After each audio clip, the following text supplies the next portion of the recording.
Erokamano, ananyalo wacho ne jowa ma jonagi ni sani koro sa orumo wadok e yiero ma 2027.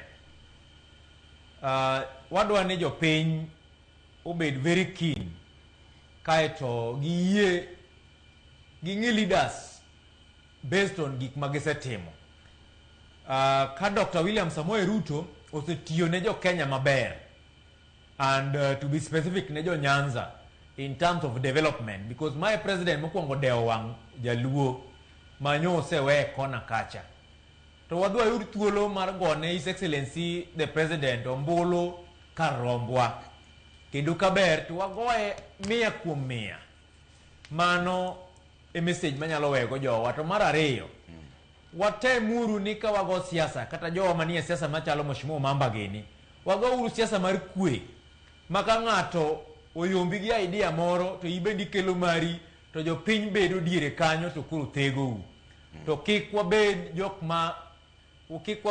ma ohero manyayo koko kata lweny e seche mag siasa.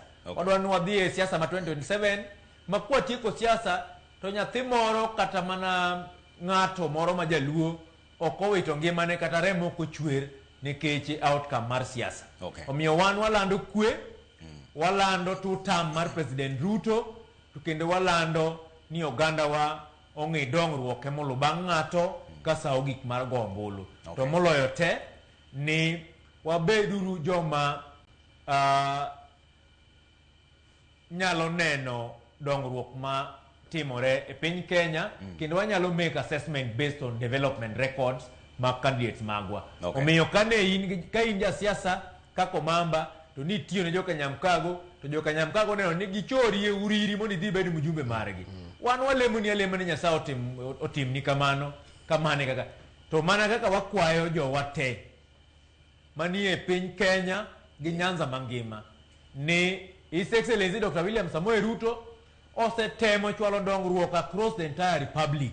Omiyo based on his track record gi development mosetimo, waduoke uru for his second term mondo dhi omed timo dongruok kaka oganda. Erokamano Trevor. Mamba wach mugi. Erokamano, adwa gono Ongati erokamano. He will go far. Ngecho mulo wach maru.